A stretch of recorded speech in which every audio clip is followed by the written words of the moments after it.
Positioning is one of the most powerful and most misused tools in marketing. It's not a tagline, it's not a clever campaign, and it's not the latest buzzword tossed around in a boardroom. Positioning is a strategic lens through which customers understand who you are, what you stand for, and why you matter. When done well, positioning becomes the foundation of every message, product decision, and go to market motion. When done poorly, it creates confusion, weak differentiation, and a brand that feels interchangeable. Yet, positioning is often treated as a quick creative exercise rather than a rigorous strategic discipline, which is why so many companies get it wrong. In this video, I'll break down the 8 principles that define effective positioning, the principles that separate brands that own a place in the customer's mind from those that simply blend into the noise. My interest in positioning started a long time ago. My father constantly exposed us to new ideas and experiences. In middle school, back in the 80s, when he brought home a book called Positioning the Battle for Your Mind by Al Rees and Jack Trout. It's a classic now. I found the book fascinating because it mixed the concepts of business strategy, psychology, and marketing. I was hooked. In fact, I found my calling as a marketer. Fast forward 4 years, and positioning remains one of the most important concepts in marketing and strategy, but it's also one of the most misunderstood. So let's start with a definition of what positioning is. Marketers often confuse positioning with messaging or branding, but positioning is often deeper. It's not something you do right before a product launch or when you're writing a press release. It's way more strategic than that. Here's my definition. Positioning is the act of establishing a single clear idea in the customer's mind relative to alternatives. There are 3 important elements in this definition. First, a single idea. Great positioning remains discipline. You must choose one idea to stand for, even if it means letting go of other strengths or messages that you would love to highlight. Companies find this very difficult. We want to tell customers everything that's good about our product. We're faster, we're innovative, we're cheap, easy to use, better service, more secure, more flexible. But the more ideas you try to own, the less likely you are to own any of them. The sharper and more singular the idea, the easier it is for customers to remember and repeat, and the harder it becomes for competitors to copy. The second part of the definition is in the customer's mind, and this is critical. Positioning isn't what you say you are, is what customers actually come to believe about you over time. You earn that position through consistent proof, repeated experience, consistent communication, and a message that resonates with their priorities and their worldview, not your internal desires or aspirations. You don't get to simply declare your positioning. The customer ultimately decides whether you own it or not. And third, positioning exists relative to competition.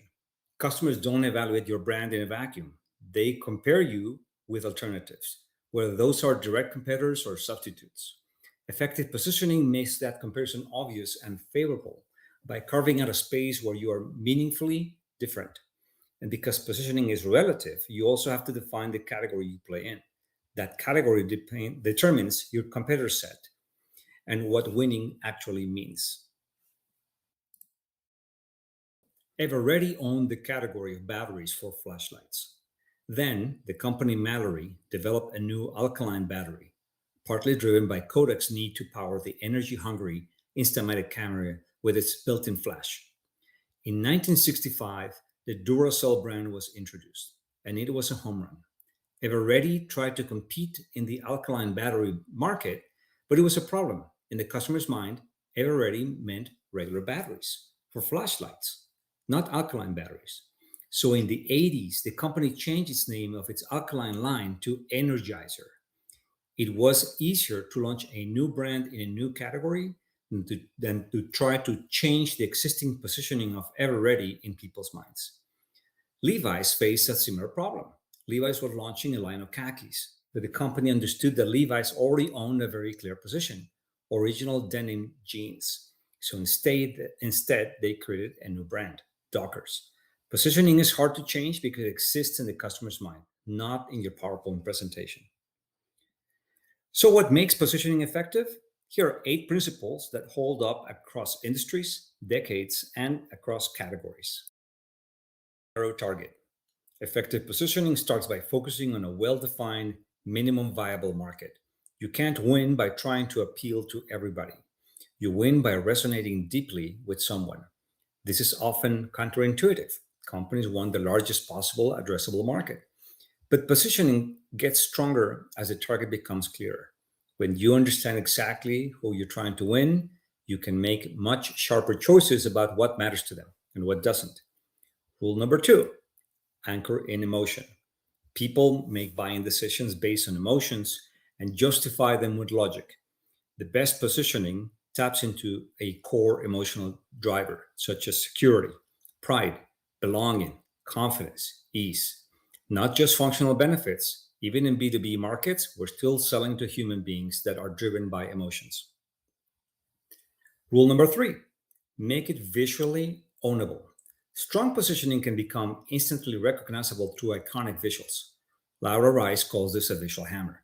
It might be a color, a symbol, a shape, a product design, or another visual cue that reinforces your idea and your positioning without needing words. If customers can recognize the idea before they even read the copy, your positioning becomes so much more powerful.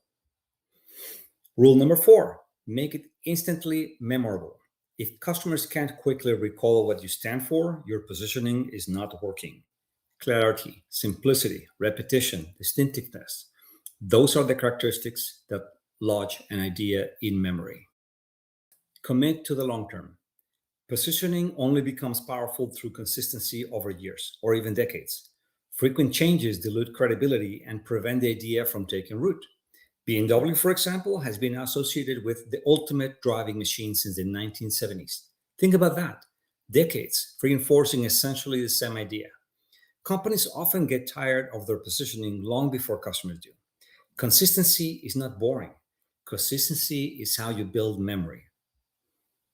Rule number six, keep it brutally simple. The best positions are brutally simple. You need a paragraph to explain your idea, then you probably don't have one. Simplicity makes positioning easier for customers to understand, but also makes it easier for employees to remember, repeat, and act on. Rule number seven, stand out clearly. Your positioning must be unique, differentiated. Here's a simple test. Take your positioning statement and replace your company's name with one of your competitors. Does it still work? If it does, you probably don't have a real differentiation. We provide innovative solutions with exceptional customer service. Who doesn't say that? A position needs to make you unmistakably distinct. Rule number eight, focus on valuable differentiation. Differentiation itself isn't enough. Your differentiation has to matter to the customer. Being unique is useless if you're unique in a way nobody cares about. Effective positioning highlights a distinctive advantage that improves the customer's life or business in a real and compelling way. That's the intersection you want. Different from alternatives, valuable to customers. One of my favorite examples of positioning comes from Lexus. When Toyota launched the Lexus brand in 1989, one of its early advertisements showed an LS400 in a dynamometer. On the hood was a pyramid of 15 champagne glasses. The car accelerated all the way to 145 miles per hour, and the glasses remained undisturbed. It was striking, memorable, visual. Most importantly, it was proof of their positioning. That demonstration communicated the refined engineering and extraordinary smoothness of the car better than a paragraph of advertising copy could ever do it. That is positioning made tangible. There's another element that can make positioning significantly stronger, a strategic enemy. A strategic enemy gives your positioning contrast, and contrast creates clarity. A strategic enemy is a market force, a competitor, or the entrenched idea that you position yourself against to clarify who you are and why you matter. By defining what you are not, you make it easier for customers to understand what you are. Salesforce famously used no software. Its enemy wasn't simply Siebel. Its enemy was the old model of enterprise software itself. Farmer's Dog positioned itself against Kibble. Uber's enemy was the traditional taxi experience, which was old, inconvenient, unpredictable, and often expensive. The most effective strategic enemy isn't always another product. Sometimes it's an old behavior, old technology, an outdated assumption, or simply the status quo. Strategy, positioning, and brand are closely related, and they're often confused. Here's a simple way to distinguish them. Strategy is a system of choices you make about where you play, how to win, and what capabilities and resources you need to deliver the advantage profitably. Positioning is a competitive place you choose to occupy in the customer's mind relative to alternatives. And brand is a total collection of meanings and memories that people associate with you: your promise, your personality, their experiences, your symbols. A tagline is simply a short, memorable phrase that can express that positioning. The order matters. The tagline isn't the strategy, and the tagline isn't the positioning. It's an expression of the positioning. Southwest Airlines is a useful example of how these pieces kind of work together. Southwest built a strategy around being a low cost, no frills airline. Its positioning was essentially to make air travel affordable and accessible to everyday travelers. It wasn't trying to beat legacy carriers, a luxury or global reach. Its competitive set included another alternative entirely: driving and buses.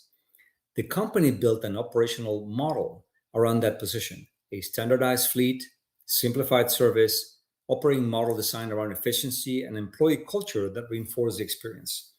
The important point isn't any single one of those decisions, it's the system that reinforce each other. Strategy, positioning, culture, and execution became system, and systems are much harder for competitors to copy than slogans. And that brings us to perhaps the most important point. Positioning is not just a message or a tagline. It's part of a business system. And positioning is not an exercise for the communications team or the marketing team. Positioning is inherently tied to corporate strategy. It's a strategic process that impacts the entire company. Because if you're going to own a meaningful position in the customer's mind, the organization has to deliver on that promise.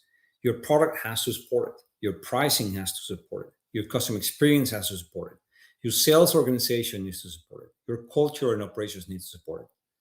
Which leads to a very simple test. If your position doesn't shape your product, pricing, culture, and operations, it isn't a position, it's just a slogan. Effective positioning requires discipline. Focus on a narrow target, anchor the position in emotion, make it visually ownable, make it memorable, commit to it for the long term, keep it brutally simple, stand out clearly, and most importantly, differentiate around something that customers actually value. Then connect that position to strategy and build the organization around delivering on that promise.